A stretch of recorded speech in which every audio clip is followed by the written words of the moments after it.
Hi, I'm E.D. Lewis, and if you're new to my channel, welcome to my channel. And if you are not new to my channel, you're a longtime viewer, subscriber, welcome back. It's my reintroduction video as I'm back from my hiatus, and we are at the beginning of April when this video is coming out.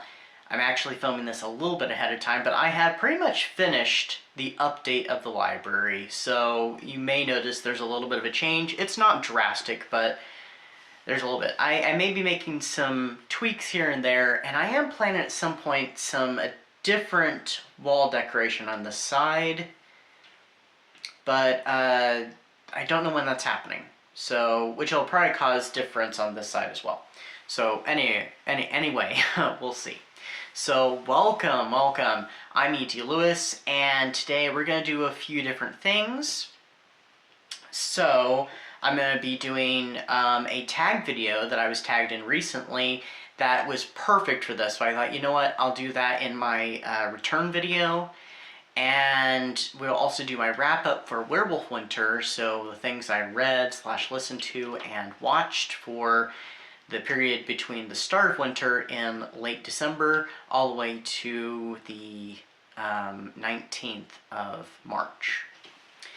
So we've got that, and then I'm going to go ahead and do my pile of possibilities for Old School April, which is going on at the time this video goes up. So today's tag is the BookTuber Bio Tag, and it was created by Jessica's Library Card, and I was tagged by Spooky Little Book Nerd. If you have not subscribed to her channel, please do so and hit that little bell so you'll get notifications on her videos. She's an awesome person, so please show some love for her channel. Alright, so this has 10 prompts. Some of the questions I've thought of answers of, some I'm not really sure, so I'll try and answer them as quickly as I can, because we've got lots to do. Alright, number one is, who are you? Share a little bit about yourself as much as you feel comfortable. So I'm E.D. Lewis. I am an author. I'm also a booktuber / HorrorTuber. My channel revolves around, well, if we go back to my first video when I started out, Gothic literature and also a bit of Gothic film too. But it has evolved a little bit, and I'm a HorrorTuber, so I also cover horror, not just Gothic horror, but regular horror as well, psychological, whatever I read. And sometimes I will branch out into other little areas here and there, but mostly it's going to be Gothic and horror. I'm not really sure what else to share at the moment, so yeah, I guess that's what I got for number one. You know what, let's go ahead and talk a little bit more about the channel really quick before I move on to the next prompt. So, Saturdays are my primary video days where I have reviews, I have vlogs, I have book hauls. Sometimes I'll have special things, but that's mostly what it'll be. On Wednesdays, which were added on later on, that's why they're my secondary, I'll have PAX Poetry videos, which are poetry videos where I read poetry.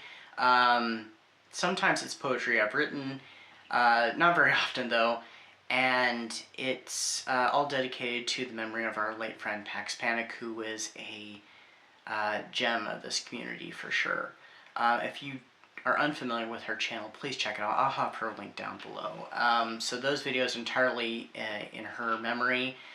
I'll also do tag videos on Wednesdays and yeah, sometimes some special things. So, because I do have some special videos that come out, but anyway, that is usually what happens. Sometimes the schedule gets changed around. I will have a review occasionally come out on Wednesday, but usually it'll go the other way around. But and sometimes book hauls, which I will have some book hauls coming out probably on Wednesdays for the foreseeable future. But most times those will probably end up on Saturdays. So, the schedule is flexible. Number two, how long have you been on BookTube? I've been on BookTube for just over 5 years. I started actually on December 24th of 2019. So, yeah, I've been here for a little bit of, I've been here for a little while. I was going to say it a little differently.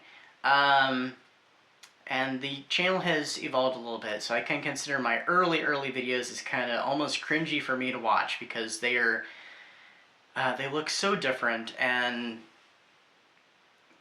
I'm glad the channel has evolved because, yeah, it's just hard for me to look back at some of those old videos. 3, what kinds of books do you love to read? Has BookTube had an effect on what you read? I've already mentioned this, so I usually like to read Gothic, and that's all kinds of Gothic. I also like to read horror. Sometimes romance. Usually if it's going to be romance, it's going to be in the Gothic, so it'll be Gothic romance. Sometimes I'll do conventional. Smutty romance is another one of my favorites besides the Gothic romance, but mostly horror and Gothic. And Gothic stretches into all kinds of territories. It can stretch into horror, fantasy, a little bit of science fiction even. Thrillers, anywhere where the Gothic goes, but usually it's going to be horror or romance, which is, Gothic romance is mostly mystery with a romantic subplot. So, has BookTube affected? Yes, it has affected my reading because sometimes it focuses it more, because before I was a booktuber, I think I read a little more widely and a little more sporadically. Now I read much more consistently, so to keep up with the channel and stuff. And sometimes I read stuff that I don't even talk about on my channel, so. 4, what do you enjoy about making BookTube videos? Talking about books. Literally talking about books, but I also have fun doing tag videos and doing the poetry videos too. It's just a fun hobby to do. That's, what I'm here for. It's just for fun, not for anything professional-wise, though I should promote my writing more. When I have a writing project, I have a bad habit of not promoting it, so I do have books, some short stories. Who knows, maybe someday I'll even have a poetry collection. I'm a little apprehensive about that, but we'll see. But yeah, it's a hobby, so I like talking about books. 5 is, what do you not enjoy about making BookTube videos? This has already been said, especially by Spooky Little Book Nerd, but the editing sometimes is... It's a chore sometimes, especially when I have to cut things out, and I'm already having to cut things out because I've messed up and I've had to re-say what I was saying. That's mostly the thing I don't like about it, is the editing, because I had to cut out where I get tongue-tied or I flub what I'm saying, so yeah.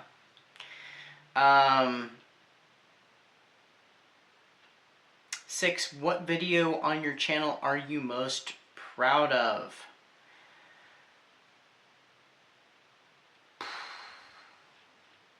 I'm not really sure. I'm honestly not sure. I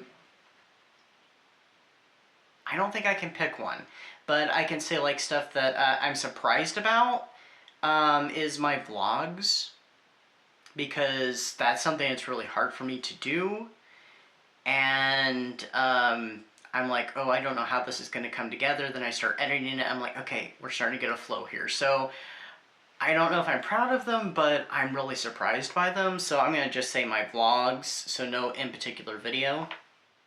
7, is there anything you wish different about BookTube? This isn't with any of the BookTube channels that I watch and am subscribed to, but I do know there are little areas of BookTube out there, as there are with lots of things in life, and and groups of people and whatnot, is there's a competitive spirit, and I don't really know why, because this is supposed to be for fun, and a lot of people do this as a hobby. There are some people that do it as a job, and that's cool too. I have nothing against that. I guess the competitiveness there makes sense, but yeah, I would change the competition amongst those that do this as a literal hobby. So, not that I watch any of those channels or I'm subscribed to them. They can do their thing, they can compete, but that's not why I'm here. I kind of gravitate toward those that do it for fun, because that's what I do. So it's kind of like a fellowship, I guess, in a way. So that was number 7. So number 8, name 3 books that you have reviewed on your channel that you feel represent you as a reader. Dracula. I feel like that's a given. I have a series. I should have mentioned this earlier. I do have special book series videos, and Dracula's one of them. So my review of Dracula, I guess that kind of shows, because I'm a big fan of Dracula. This one's no particular video, but almost any of my Dark Shadows videos, because I'm a big fan of Dark Shadows, which, by the way, side note on that, I think I finally figured out when I started consistently watching Dark Shadows and became a fan. I do believe it was 20 years ago this year, later this year in the late summer. So I think I finally figured it out, so I can finally celebrate my 20th anniversary of being a fan of Dark Shadows. So I'm going to say, you know, any of my Dark Shadows, because Dark Shadows is my favorite TV show of all time, and I love the books, and I love anything Dark Shadows. So any of my Dark Shadows videos. And then a third video, probably my Best Friend's Exorcism, my review of that, because that book surprised me and touched me. It was just an awesome book. So that one, I think, also speaks what kind of a reader I am. 9, name 3 booktubers whose content inspires you. There's a lot out there, so it's going to be hard narrowing it down. So I'm going to go ahead. One of the first booktubers that I had ever encountered and inspired me, partly inspired this channel, was Regina at Regina's Haunted Library. Because I was told, you know, I know I've told this before, that I should start a YouTube channel talking about books or movies, and so I discovered BookTube. And Regina's was one of the very first, if not the first, channel I ever saw, and she kind of gave me that nudge just watching her videos. So Regina's Haunted Library, M at Dark Violet Dreams, she inspires me. She doesn't do content all the time. She's a very busy person, but you know, when she puts out a video, it just kind of it moves me. And the third one is Jen at Literary Love 123. She is a very intelligent person. She uses her knowledge and her masters in English to explore the horror genre, and she has a lot of really important things to see, and she really delves deep into what she reads and how it applies to today. So those are very much the 3 people. And 10 is share the love. It can be challenging to find your audience. Name 3 booktubers who you think need more hype. All right, those people are Unfashionable Poetry, which is by Nim or Nymeria. Bad is Rad. And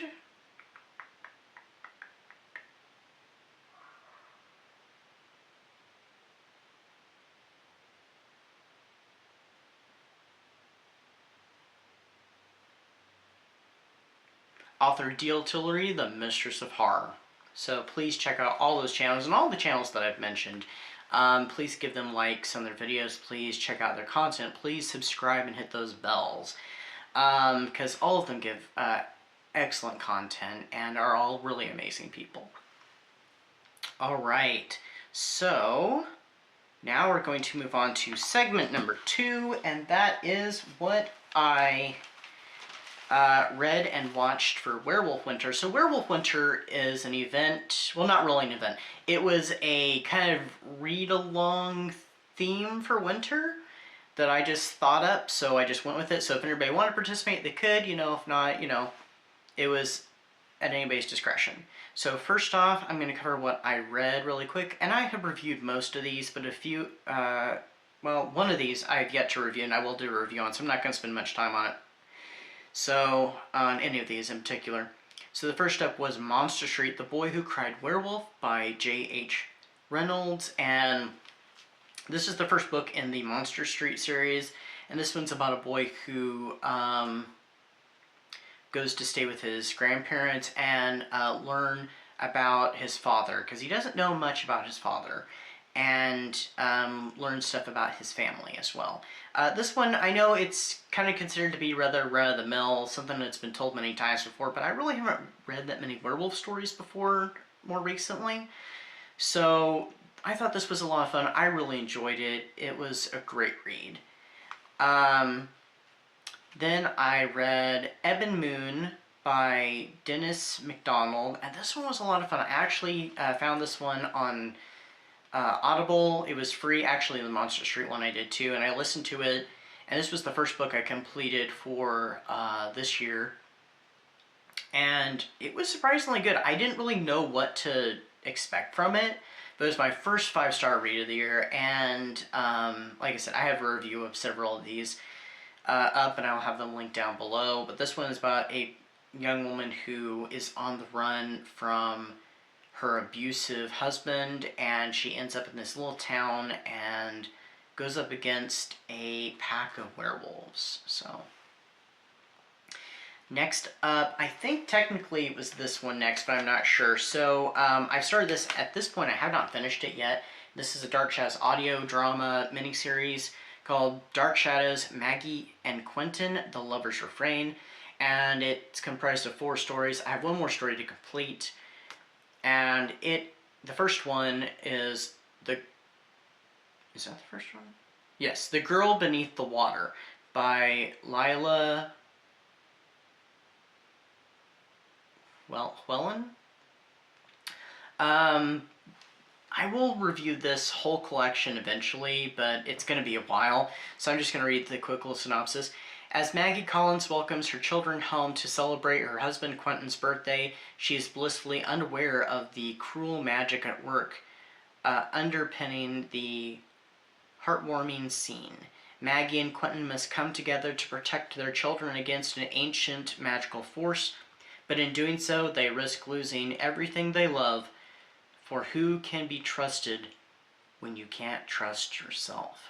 So this one, I didn't actually expect it to be a Werewolf Winter one, but it worked out perfectly. There is a character in it that starts to turn into a werewolf and stuff, so I'm like, perfect. It was unexpected. It was a lot of fun. It was really confusing because it is a sequel to the audio drama. Well, not really a sequel. It's a follow-up to Dark Shadows Return to Collinwood from, I think it was 2003. So this one came out in 2018, this miniseries. So it was really confusing because of what was going on in that story after the events of that audio drama. So, but by the end, it makes sense and stuff. So, yeah, there was a werewolf in that. So that was it was really interesting to figure out the mystery as it was going. Next up is Red Masquerade by R. St. Clair, our very own Regina at Regina's Haunted Library. And also Red Interlude, the follow-up to that, parts 1 and 2 in a trilogy called Moondance. This one follows a girl named Rowan. As she is a very talented dancer, she gets enrolled in this dance academy in Romania, and she comes up against the local werewolf lore. And then the sequel one takes place a few years later as she is preparing to go on a tour, and some unfortunate things start happening. So those were both fun. Again, I'll have those reviews linked down below. Okay, editing ED here. Real quickly before we finish this list, I did want to mention this. I completely forgot about it when I was writing down the books and videos that I watched for Werewolf Winter, and that is my first DNF. The book is Werewolf Lost by H.T. Knight, and this was another one that I found on Audible that I was listening to for free. It just wasn't for me. It wasn't bad by any means. The writing wasn't bad. I was just really lost, and I couldn't get into it. So it just wasn't for me. It had werewolves and vampires.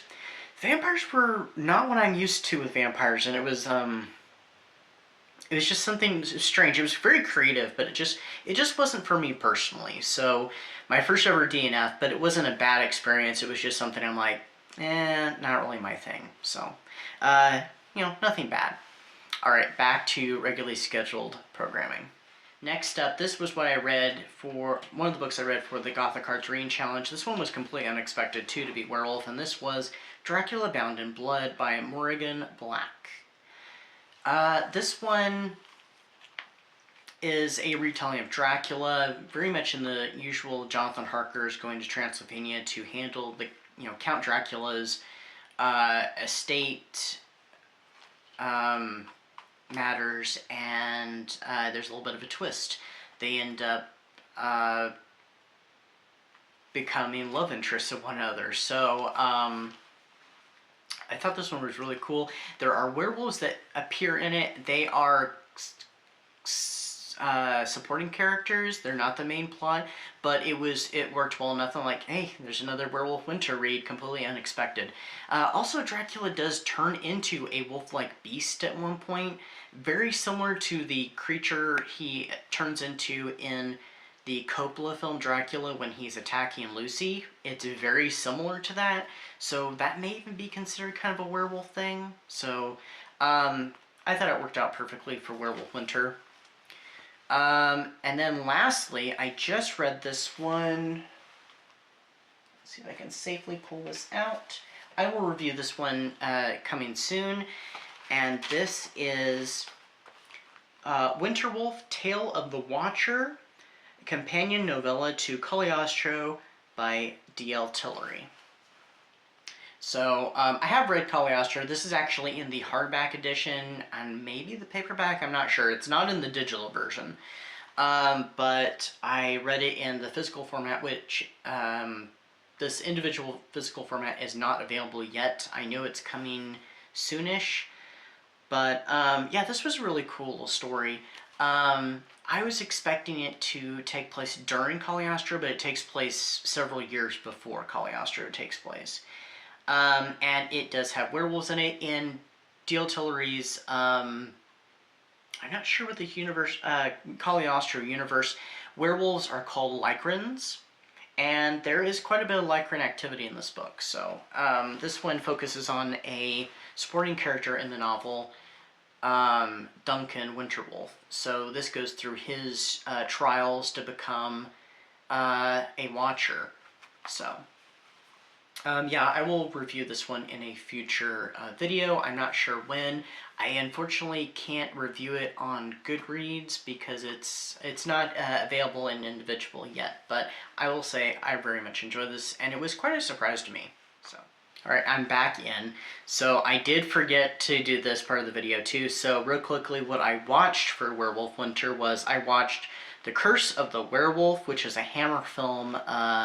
It's technically a very loose adaptation of The Werewolf of Paris, but it's Hammer Film's only werewolf film. It doesn't take place in Paris, it takes place in Madrid, and that's actually because the sets were already made for an Inquisition-themed film that was scrapped, so they went ahead and just used the same sets, and they changed the location from Paris to Madrid, actually.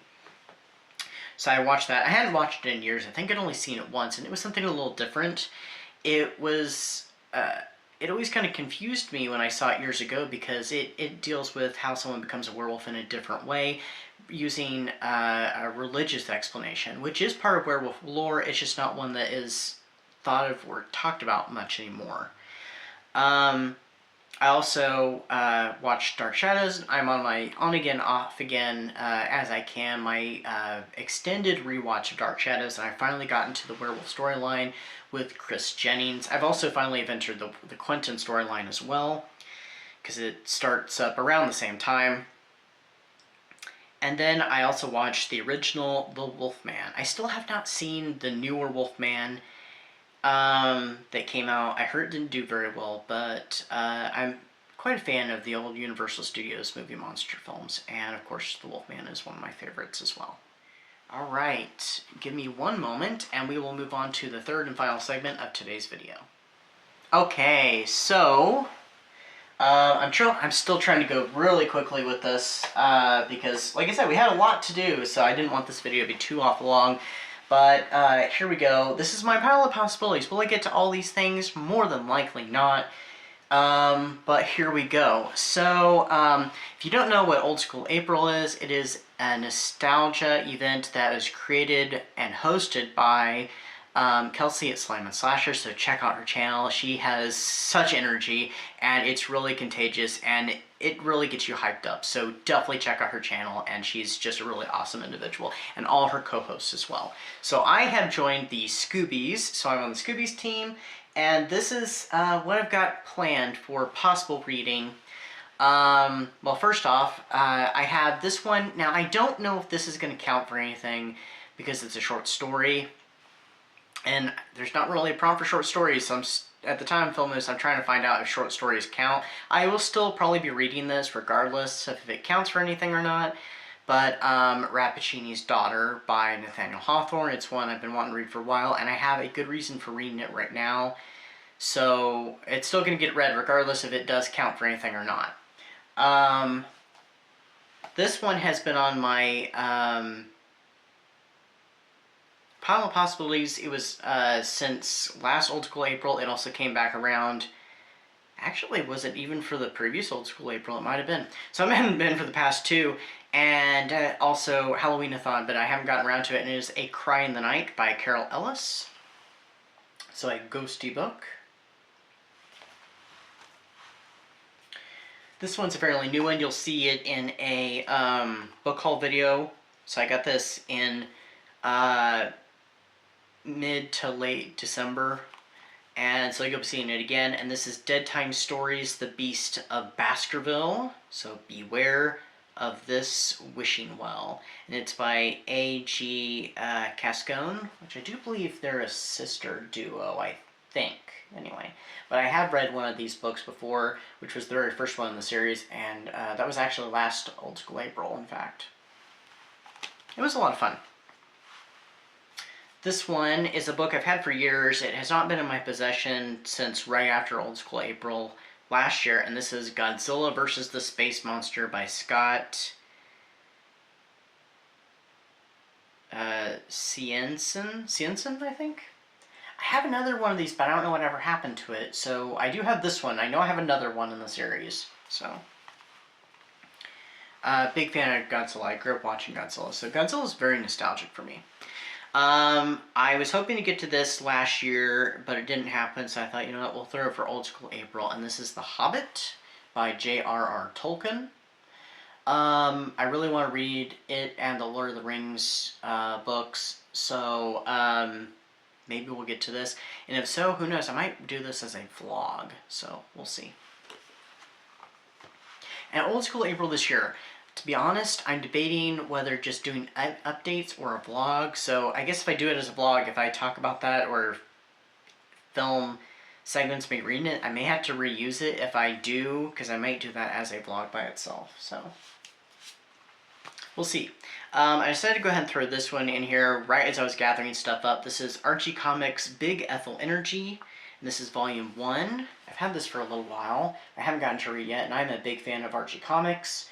And so this is a newer series from a few years ago. There's one of 3 volumes. I only have volume 1, but this takes place during, like, after high school is over. I think college, maybe even right after college, but this one follows Big Ethel, or Ethel Muggs, as she's come into her own, and she's become a successful journalist, and she's returned to the little town of Riverdale, and things are a little different than how she left them. So, that's all I know about it. I might know some minor spoilery things, like she does start a love interest with a character that she was not coupled with.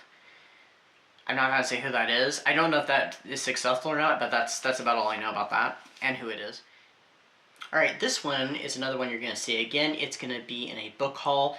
I got fairly recently. I did not buy this myself. This was actually a gift. I got to pick it out, actually. And this is Belladonna by Adeline Grace. No one's having so much trouble with her name. So this is the first in a trilogy. So this is over 300 pages, so I think you can tell what prompt this is going to be for, so I'm hoping to get to this actually really soon. Next up actually is one I don't have physically, but this is, I'm hoping to read some Dark Shadows comic books, because I'm trying to read some more Dark Shadows and get some more Dark Shadows content out this year. And it's not because of my 20 years with Dark Shadows as a fan, it's, I'd actually already been planning this as of late 2024, because I wanted to get more Dark Shadow stuff out there. So I do have some of those planned, and no, I'm going to hold off what I was about to say. Next up, I have this one. This one I was actually going to read this, the month I'm filming this in March. I was going to read it for March. And this is actually going to be a movie very soon on Netflix. So this is The Prom Queen. It's a Fear Street book, and I've heard really good things about it. I'm very excited about the movie, so I'm going to get this read before the movie comes out. Like I said, it was going to be a March read, but I thought I'd push it back to old school April, because it'd be very appropriate. And I think last but not least, unless there's, you know, there can be other things that pop into my reading. But anyway, this is one I got last year. This is another Dark Shadows. This is called Dark Shadows, Interrupted Voyage by J.D. Arneson. It's an illustrated novel. It's not a graphic novel, because literally it has pages of dialogue, and it is also illustrated, so it is considered to be a Dark Shadows novel, but it does have some illustrations. This was originally the Dark Shadows Story Digest, and this was originally published in the 1960s or 70s, I forget which, by Gold Key Comics, so 1970, so. But it's been restored and colorized, because it was, had like two-tone color pictures, so, yeah, it's actually a Dark Shadows novel, but with illustrations, so. You know, there's something else I might read. We're going to hold off, though, so that might be a surprise, so we'll see what happens. Anyway, that is my pile of possibilities for Old School April, my winter Werewolf one to wrap up, and a tag video. So there's a lot in this video. It's a little longer than I was wanting, but I was trying to go through things really quickly. So anyway, hope everybody's having a great spring, since now it's spring, and everybody's staying safe, and you're staying spooky, and I will see you all very soon with some pre-recorded videos and some brand new videos I'm going to be filming very soon. So until next time, stay safe, stay spooky, and I'll see you then. Bye-bye.